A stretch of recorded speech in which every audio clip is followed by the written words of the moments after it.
Hello guys, എല്ലാവരും സുഖമായിട്ടിരിക്കുന്നില്ലേ? ഞങ്ങളിവിടെ സുഖമായിട്ടിരിക്കുന്നു.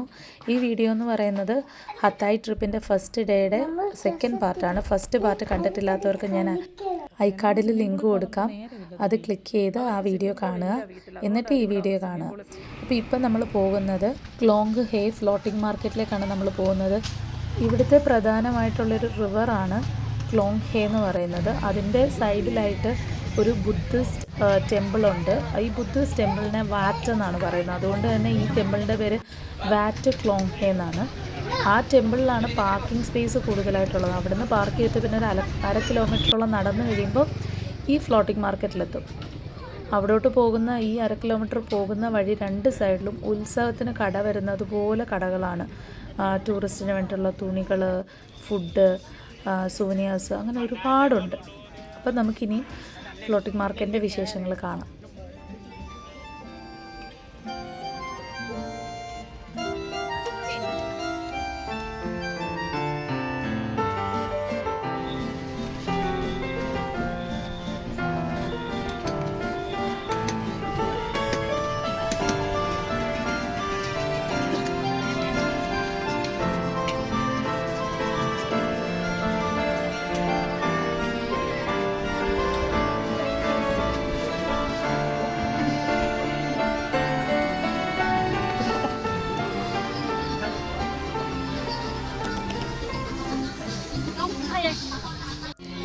ഈ കാണുന്നതാണ് നമ്മൾ കാണാൻ വന്ന ഫ്ലോട്ടിംഗ് മാർക്കറ്റ്.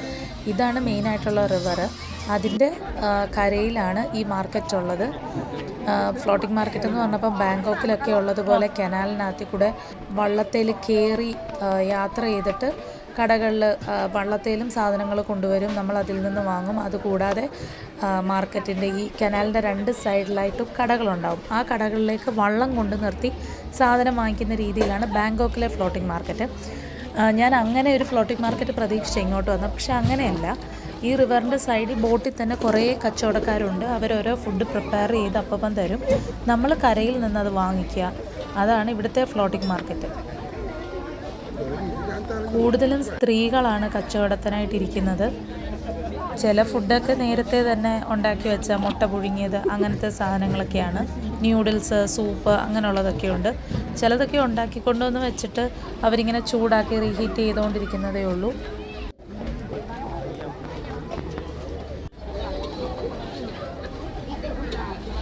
എന്തൊക്കെ പറഞ്ഞാലും ഒരു കാര്യം സമ്മതിക്കണം, ഇവർ ഇത്രയും ഫുഡ് കുക്ക് ചെയ്യുന്നുണ്ട്, പേപ്പറും പ്ലാസ്റ്റിക്കും ഒക്കെ യൂസ് ചെയ്യുന്നുണ്ട്. പക്ഷേ ഇവർ ഈ നിൽക്കുന്ന ഭാഗത്തൊന്നും ഒരിച്ചിരി പോലും വേസ്റ്റ് കാണാനില്ല. ഇവിടെ കുറേ ഫുഡുണ്ട്. ചിലതൊക്കെ തായ്ലൻഡിൻ്റെ ട്രഡീഷണൽ സ്ട്രീറ്റ് ഫുഡാണ്. എൻ്റെ ഇപ്പോൾ ആ പുള്ളിക്കാരി ഉണ്ടാക്കിക്കൊണ്ടിരിക്കുന്നത് നമ്മുടെ പൊറോട്ട അടിക്കുന്ന പോലെ മാവ് അടിച്ച് പരത്തിയിട്ട് അതിനകത്തിലേക്ക് ഒരു മുട്ട പൊട്ടിച്ചൊഴിക്കും. അതൊന്ന് വെന്ത് കഴിയുമ്പോൾ അതിനകത്തിലൊരു പഴം കൂടെ അരിഞ്ഞിട്ട് ഇതേപോലെ മടക്കി തരും. നല്ല ടേസ്റ്റാണ് അതിന്.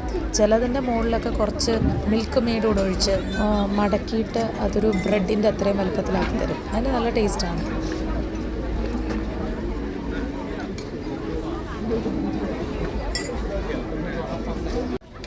ഇവിടെ ടൂറിസ്റ്റായിട്ട് കാണുന്ന ആൾക്കാരെല്ലാം മലേഷ്യയിൽ നിന്ന് വന്നതാണെന്ന് തോന്നുന്നു. എല്ലാവരും മലയും പറഞ്ഞുകൊണ്ടാണ് അങ്ങോട്ടും ഇങ്ങോട്ടും നടക്കുന്നത്. പിന്നെ ഇതേപോലെയുള്ള ചെറിയ ചെറിയ ഹട്ടുകൾ സൈഡിൽ കൊടുത്തിട്ടുണ്ട്. നമുക്ക് ഇവിടുന്ന് ഫുഡ് വാങ്ങിച്ച് അതിനകത്ത് പോയിരുന്ന് കഴിക്കാം. പിന്നെ വലതുവശത്ത് സ്റ്റെപ്സ് ഉണ്ട് മുകളിലോട്ട്. ആ സ്റ്റെപ്പ് കയറി മുകളിലോട്ട് ചെല്ലുന്നത് വലിയൊരു ഷോപ്പിംഗ് കോംപ്ലക്സ് തന്നെയാണ്. ട്രഡീഷണൽ തായ് രീതിയിൽ ഓല മേഞ്ഞ കെട്ടിടങ്ങളാണ്. അതിനകത്തിൽ ഇഷ്ടം പോലെ ഒത്തിരി വെറൈറ്റീസ് ഓഫ് ഫുഡ് സ്റ്റോൾസ് ഉണ്ട്. അതേപോലെ തന്നെ തുണികളുടെ കടകളുണ്ട്, ചെരുപ്പ്, ബാഗ്, പിന്നെ ചെറിയ ചെറിയ ഗെയിംസ്. നമ്മുടെ ഉത്സവ പറമ്പിലുള്ള പോലെ ബലൂണൊക്കെ പൊട്ടിച്ചിട്ട് ഗിഫ്റ്റ് പ്രൈസ് കിട്ടത്തില്ലേ, അതേപോലത്തെ വളയവേറ് പോലത്തെയൊക്കെ അങ്ങനത്തെ കുറേ ഗെയിംസൊക്കെ ഉണ്ട്. അതിനൊക്കെ ടോയ് ആയിട്ട് കിട്ടുന്നത് സ്റ്റഫ്ഡ് ടോയ്സ്, ടെഡി ബെയർ, അതിനെയൊക്കെയാണ് ഗിഫ്റ്റ് കിട്ടുന്നത്. പിന്നെ ഇവിടുത്തെ ഡ്രസ്സുകൾ കൂടുതലും ട്രഡീഷണൽ തായ് ഡ്രസ്സുകൾ, പിന്നെ കോട്ട്, ഷോർട്ട്സ്, പിന്നെ സ്പോർട്സ് ടീഷർട്ട്സുകളൊക്കെ ഉണ്ട്.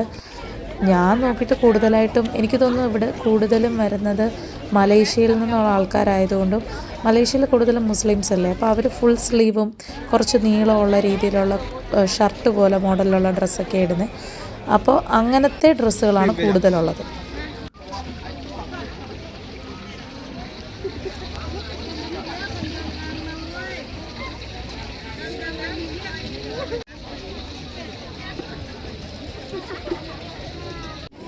ഇവിടെ കണ്ടൊരു സംഭവമാണ് ഇതെന്ന് വെച്ചാൽ മുള മുറിച്ചെടുത്തേക്കും, എന്നിട്ട് അതിനകത്ത് ഈ ജ്യൂസാണ് തരുന്നത്, നാരങ്ങ വെള്ളം അല്ലെങ്കിൽ നമ്മൾ പറയുന്ന ജ്യൂസാണ് തരുന്നത്. പക്ഷേ അത് അവർ നല്ല ഡെക്കറേറ്റ് ചെയ്ത് നല്ല രീതിയിൽ മുള മുറിച്ചിട്ട് അതിൻ്റെ സൈഡിലെല്ലാം ഒരു ഓർക്കിഡിൻ്റെ പൂവും കൂടെ വെച്ച് സ്ട്രോയിൽ ഓർക്കിഡിൻ്റെ പൂ ഒട്ടിച്ച് വെച്ചേക്കുക. അപ്പോൾ നല്ല രസമുണ്ട് അതങ്ങനെ ഇരിക്കുന്ന കാണാനും. മിക്കവാറും എല്ലാ ആൾക്കാരും അതേലെ ഒരു ഡ്രിങ്ക് വാങ്ങിച്ചിട്ടുണ്ട് ഫോട്ടോസ് എടുക്കാനൊക്കെ വേണ്ടിയിട്ട്. അച്ഛനും മോനും വന്ന വഴി ബലൂൺ വാങ്ങിക്കാനാണെന്നും പറഞ്ഞ് ഏതോ വഴിക്ക് പോയി. ഇപ്പോഴാണ് ആൾക്കാരെ കണ്ടു കിട്ടിയത്. അവർ ബലൂണൊക്കെ വാങ്ങിച്ച് അപ്പുറത്തൊക്കെ കറങ്ങി നടക്കുമായിരുന്നു. എനിക്ക് വീഡിയോ എടുക്കേണ്ടതുകൊണ്ട് ഞാൻ വേറെ ഭാഗത്തേക്ക് പോയി. ഇപ്പോൾ അവന് പൊട്ടറ്റോ ഫ്രൈ വേണമെന്ന് പറഞ്ഞിട്ട് അത് വാങ്ങിക്കാൻ വേണ്ടി പോയി. അപ്പോൾ ആ പുള്ളിക്കാരി പറയായിരുന്നു ബലൂൺ അവിടുന്ന് മാറ്റി വെക്കുക, അവിടെ പൊട്ടറ്റോ വറക്കുന്നതിൻ്റെ ആ ഭാഗത്തുനിന്ന് ഭയങ്കരമായിട്ട് ചൂട് പൊങ്ങുന്നുണ്ട്, അപ്പോൾ ബലൂൺ മിക്കവാറും പൊട്ടിപ്പോവും. അതുകൊണ്ട് അവർ ബലൂൺ താത്തു പിടിക്കാൻ പറയായിരുന്നു. തൂക്കി ഭയങ്കര ആഗ്രഹം അവരുടെ കൊട്ടയിൽ നിന്ന് പൊട്ടറ്റോ ഫ്രൈ വാങ്ങിച്ചെടുക്കാൻ വേണ്ടിയിട്ട്. അവന് തന്നെ അതെല്ലാം ചെയ്യണം. ഞങ്ങൾ വന്ന സമയത്തൊരു 5:30-6 മണി ആ സമയമായിരുന്നു. അപ്പോൾ ആൾക്കാർ കുറവായിരുന്നു, മാത്രമല്ല കുറച്ച് സൺലൈറ്റ് ഉണ്ടായിരുന്നു. ഇപ്പോൾ ഒരു 8 മണിയായിട്ടുണ്ട്, ആൾക്കാരൊക്കെ നന്നായിട്ട് കൂടിയിട്ടുണ്ട്. മണ്ടയ്ക്കൊന്ന് മണ്ണ് നുള്ളിയിട്ട് കഴിഞ്ഞാൽ താഴെ എത്തത്തില്ല, അതേപോലെ ആളായിട്ടുണ്ട്. മാത്രമല്ല ലൈറ്റപ്പൊക്കെ ചെയ്തു, നല്ല ഭംഗിയായി, കുറച്ചുകൂടെ ആക്റ്റീവായി.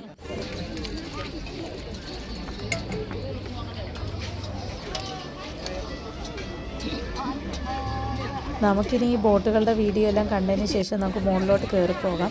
അവിടെ ഒരു സ്റ്റെപ്പുണ്ട്, ആ സ്റ്റെപ്പ് കയറി മുകളിലോട്ട് പോയി കഴിഞ്ഞ് കഴിഞ്ഞാൽ അവിടെ ഈ ബാക്കിയുള്ള കടകൾ, കുറച്ച് ബോട്ടുകളേ ഉള്ളൂ ഈ സൈഡിൽ. ഇപ്പം നിറച്ച് ആളായിട്ടുണ്ട്, നിൽക്കാനൊന്നും സ്ഥലമില്ല. അതുകൊണ്ട് നമുക്ക് പതുക്കെ മുകളിലോട്ട് കയറാം. മുകളിലത്തെ കടകളൊന്നും ഞാൻ കണ്ടില്ല. അവരച്ഛനും മോനൂടെ കണ്ടിട്ട് പറഞ്ഞു അവിടെ ഒത്തിരി കടകളുണ്ടെന്ന് പറഞ്ഞു. അപ്പോൾ ഇവിടെ കുറച്ച് ഇങ്ങനെ സ്തൂപങ്ങളൊക്കെ വെച്ചിട്ടുണ്ട്. എനിക്ക് തോന്നുന്നു അവർ നമ്മുടെ ഈ പൂജാമുറി പോലെ സ്ഥലരക്ഷയ്ക്കൊക്കെ ചെയ്യുന്ന പോലെ വെക്കുന്ന സ്തൂപങ്ങളാണെന്നാണ് തോന്നുന്നത്. ഇവിടോട്ട് ഇവിടെ ഒത്തിരി കടകളുണ്ട്, നല്ല ഡെക്കറേറ്റ് ചെയ്ത ഷോപ്പുകൾ, സീ ഫുഡിൻ്റെ സ്റ്റോളുകൾ, ഒത്തിരി കടകളുണ്ട്. പിന്നെ ഇവിടെ ഞാൻ കണ്ട ഒരു പ്രത്യേകത എന്ന് വെച്ചാൽ ഈ കടകളെല്ലാം ട്രഡീഷണൽ രീതിയിൽ ഉണ്ടാക്കി വെച്ചേക്കുന്നത്. സാധാരണ നമ്മൾ പോകുന്ന സ്ഥലത്തെല്ലാം തറയൊക്കെ നന്നായിട്ട് തറയോടിട്ട് നല്ല ഭംഗിയാക്കുമല്ലോ, ഇവിടെ അങ്ങനെയല്ല. അവർ തറ കോൺക്രീറ്റ് ചെയ്തേക്കുക, എന്നിട്ട് അതിൻ്റെ നടുക്കൂടെ വെള്ളം ഒഴുകി പോകാനാണെന്ന് തോന്നുന്നു ഒരു ചാല് പോലെ വിട്ടിട്ടുണ്ട്, എന്നിട്ട് അതിനകത്ത് ചരലിട്ടിരിക്കുവാണ്.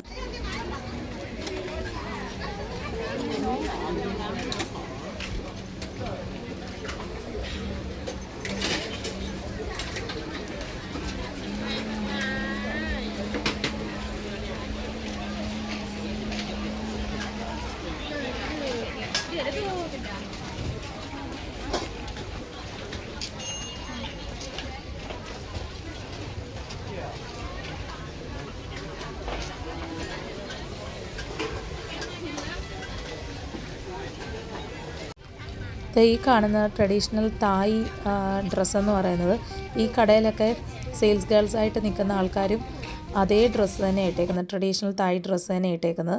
സത്യം പറഞ്ഞാൽ ഇതേപോലെ തന്നെയാണ് ഇന്തോനേഷ്യൻ ഡ്രസ്സും. ബാലിയിലൊക്കെയുള്ള സ്ത്രീകൾ ട്രഡീഷണൽ ഡ്രസ്സ് ഇടുന്നത് ഇതേപോലെ തന്നെയാണ്. ഇതിനെക്കാട്ടിലും ഈ ബ്ലൗസിന്, മുകളിലത്തെ ബ്ലൗസിന് മുട്ടുവരെ നീളം വന്നു കഴിഞ്ഞാൽ അത് മലേഷ്യയിലെ ട്രഡീഷണൽ സ്ത്രീകളുടെ ഡ്രസ്സാകും. ധുവി ആദ്യം തന്നെ ഒരു സ്പൈഡർമാൻ്റെ ബലൂൺ വാങ്ങിച്ചു. അത് കഴിഞ്ഞിട്ട് ടോയ് ഷോപ്പ് കാണുമ്പോഴെല്ലാം ഓരോന്ന് വാങ്ങിക്കാൻ വേണ്ടി വഴക്കിട്ടുകൊണ്ടിരിക്കുക കേട്ടോ. ഈ കടകളിൽ കാണുന്ന ഡ്രസ്സുകൾക്കോ ബാഗുകൾക്കോ ഒന്നും വലിയ ക്വാളിറ്റി ഒന്നും ഉണ്ടാവില്ല. അപ്പം ഇവിടെ നിന്നൊക്കെ എന്തെങ്കിലും വാങ്ങിക്കുവാണെങ്കിൽ അതിൻ്റെ സിബും ബക്കിളും ഒക്കെ നല്ലതുപോലെ നോക്കണം. ഡ്രസ്സാണെങ്കിൽ നമുക്ക് ഇട്ട് നോക്കാൻ ഓപ്ഷനൊന്നുമില്ല. ഷോർട്ട്സൊക്കെ വാങ്ങിക്കുമ്പോൾ കൂടുതലും ഇലാസ്റ്റിക് ഉള്ളത് വാങ്ങിക്കുന്നതായിരിക്കും നല്ലത്.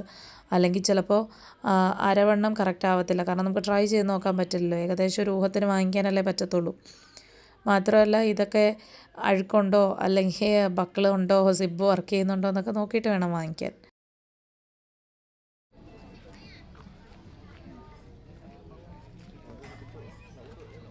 നമ്മുടെ ഉത്സവപ്പറമ്പിൽ കാണുന്ന പോലത്തെ ഗെയിംസൊക്കെ ഉണ്ട്, പക്ഷേ അധികം ഒന്നുമില്ല, 1-2 സെക്ഷനൊക്കെ ഞാൻ കണ്ടുള്ളൂ. ഇത് മറ്റേ ബലൂൺ ഇങ്ങനെ വെടി വെച്ച് പൊട്ടിച്ചിട്ട് ഗിഫ്റ്റ് കിട്ടത്തില്ലേ, വലിയ ടെഡി ബെയറൊക്കെയാണ് കേട്ടോ ഗിഫ്റ്റായിട്ട് വെച്ചിരിക്കുന്നത്. പക്ഷേ എനിക്ക് തോന്നുന്നില്ല അവർ 10 ബലൂണായിരിക്കും പൊട്ടിക്കാൻ പറയുന്നത്, മൊത്തം പൊട്ടിക്കണ്ടേ. ബോൾ എറിഞ്ഞ് ഗ്ലാസ്സൊക്കെ താഴെ ഇട്ട് കഴിയുമ്പം പ്രൈസ് കിട്ടുന്ന പരിപാടിയൊക്കെ ഉണ്ട്. ട്രോളി ബാഗും ലഗേജ് ബാഗിൻ്റെയും കുറേ സെക്ഷനുണ്ട്. മലേഷ്യയിൽ നിന്ന് പൊതുവേ എല്ലാ ആൾക്കാരും ഒരു ബാഗുമായിട്ട് വരും. തിരിച്ചു പോകുമ്പോൾ നിറച്ച് സാധനങ്ങൾ വാങ്ങിച്ചുകൊണ്ട് ഇവിടെ നിന്ന് പോകുന്നത്. കാരണം മലേഷ്യയിലെ വെച്ച് നോക്കുമ്പം സാധനങ്ങൾക്ക് ഇവിടെ വിലക്കുറവാണ്. പൈസ തമ്മിലുള്ള കൺവേർഷനെ ഭയങ്കരമായിട്ടുണ്ട്. ടീഷർട്ടുകൾക്കൊക്കെ ഭയങ്കര വിലക്കുറവാണ് മലേഷ്യ വെച്ച് നോക്കുമ്പം. അതുകൊണ്ട് ആൾക്കാർ ഇവിടെ വരുമ്പോൾ ഇഷ്ടംപോലെ സാധനങ്ങൾ വാങ്ങിച്ചുകൊണ്ട് പോകാറുണ്ട്. ഇഷ്ടം പോലെ കടയാണ്. നടന്ന് നടന്ന് കാല് വേദനയെടുത്ത് എങ്ങനെയെങ്കിലും ഇവിടുന്ന് പോയാൽ മതി എന്നുള്ളൊരവസ്ഥയായിട്ടുണ്ട് കേട്ടോ. ഇവിടെ ഇരുന്ന് ഡിന്നർ കഴിക്കാനുള്ള പ്ലാൻ ഇല്ല. എന്തായാലും നമുക്ക് ഇവിടുന്ന് എന്തെങ്കിലും ഇൻട്രസ്റ്റിംഗ് ആയിട്ടുള്ള ഫുഡ് ഡിന്നർ വാങ്ങിച്ചുകൊണ്ട് പോകാമെന്നാണ് കരുതുന്നത്. വാങ്ങിച്ചുകൊണ്ട് പോയി ഹോട്ടൽ റൂമിൽ പോയിരുന്ന് കഴിക്കാം. മാത്രമല്ല ദുബി നടന്ന് ടയേർഡായിട്ടുണ്ട്. പിന്നെ അവന് മഴക്കാലത്തരങ്ങൾ ഓരോന്ന് തുടങ്ങിയിട്ടുണ്ട്. കാണുന്ന ടോയ്സ് എല്ലാം വാങ്ങണം എന്നൊക്കെ പറഞ്ഞ് വാശി. എവിടെ സ്പൈഡർമാനെ കണ്ടാലും അതെല്ലാം അവന് വാങ്ങിക്കണം. അത് ബാഗിലാണെങ്കിലും ചെരുപ്പിലാണെങ്കിലും എന്തിലാണെങ്കിലും സ്പൈഡർമാനെ കണ്ടാൽ അവന് വാങ്ങിക്കണം. അങ്ങനത്തെ വാശിയൊക്കെ തുടങ്ങി. അപ്പോൾ ഇനിയും പതുക്കെ റൂമിലോട്ട് പോകാം എന്നാണ് പരിപാടി. അപ്പോൾ അതിന് മുമ്പായിട്ട് എനിക്ക് ഒന്നുകൂടെ നമ്മുടെ ബോട്ടെല്ലാം കിടന്നില്ലേ, അവിടെ ഒന്ന് പോയി കാണണം. ഇപ്പോൾ അങ്ങോട്ടാണ് ഞാൻ നടക്കുന്നത്. കാരണം ഇപ്പോൾ അവരെല്ലാവരും പോയോ, ബോട്ടൊക്കെ ഇങ്ങനെ അവർ അടച്ചിട്ടിട്ട് പോകുന്നത് എന്നൊക്കെ അറിയാനുള്ളൊരു ആകാംക്ഷ. പക്ഷേ എനിക്ക് തോന്നുന്നു ഈ മാർക്കറ്റ് 12 മണി വരെ എങ്ങാണ്ടുണ്ട്. 12 മണി 1 മണി വരെ എങ്ങാണ്ടുള്ള മാർക്കറ്റാണ്. ആ സമയമാവാതെ അവർ ക്ലോസ് ചെയ്തിട്ട് പോകത്തില്ലായിരിക്കും.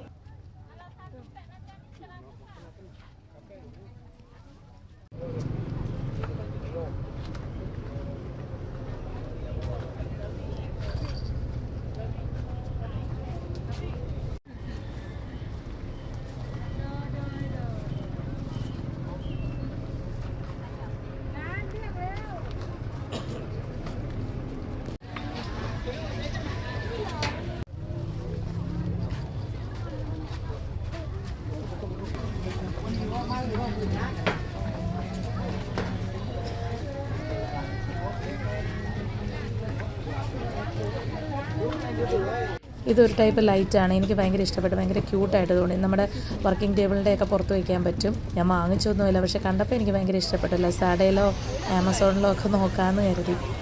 നമ്മുടെ നാട്ടിൽ ആമസോണിൽ നിന്ന് ഫ്ലിപ്കാർട്ടിൽ നിന്നൊക്കെ സാധനം വാങ്ങിക്കുന്ന പോലെ മലേഷ്യയിൽ ഞങ്ങൾ വാങ്ങിക്കുന്ന ഒരു ഷോപ്പിംഗ് സൈറ്റിൻ്റെ പേര് ലസാഡ എന്നാണ് കേട്ടോ. ഇവിടെ ആമസോൺ കിട്ടത്തില്ല. ആമസോണും ഫ്ലിപ്കാർട്ടും ഒന്നുമില്ല. ലസാഡ, ഷോപ്പി, അലിബാബ അതൊക്കെയാണ് ഇവിടെ ഉള്ളത്. ഞങ്ങൾ കൂടുതൽ ലസാഡയിൽ നിന്ന് വാങ്ങിക്കും. അപ്പോൾ ഇതാ ഞാൻ വീണ്ടും എന്തായി ഇവിടുത്തെ അവസ്ഥ എന്ന് അറിയാൻ വേണ്ടിയിട്ട് വീണ്ടും ഞാൻ വന്നതാണ്. ഞാൻ അങ്ങോട്ട് മുകളിലോട്ട് കയറിയപ്പോൾ ഈ പടിയിലെല്ലാം നിറച്ച ആൾക്കാരായിരുന്നു. ഇവിടുന്ന് ഫുഡ് വാങ്ങിച്ച് എല്ലാവരും അവിടെ കൊണ്ടുവന്ന് വെച്ചിട്ട് കഴിക്കുമായിരുന്നു കേട്ടോ. ഇവിടെ പക്ഷേ ഇപ്പോൾ ആൾക്കാരെല്ലാം തീർന്നു. ചില കടകളൊക്കെ ബോട്ടുകളൊക്കെ അടച്ചു. എന്നാലും ആളുണ്ട്, അവർ കവർ ചെയ്തിട്ടില്ല. കച്ചവടമൊക്കെ കഴിഞ്ഞ് അവർ അവരുടെ ഡിന്നറൊക്കെ കഴിക്കുവാണെന്ന് തോന്നുന്നു.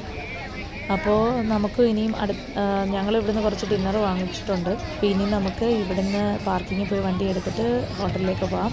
അപ്പോൾ ഇന്നത്തെ വീഡിയോ ഇത്രയേ ഉള്ളൂ. എല്ലാവർക്കും ഫ്ലോട്ടിംഗ് മാർക്കറ്റ് ഇഷ്ടപ്പെട്ടെന്ന് വിശ്വസിക്കുന്നു. Tata, bye bye. Video like ചെയ്യുക, സബ്സ്ക്രൈബ് ചെയ്യുക. ബൈ.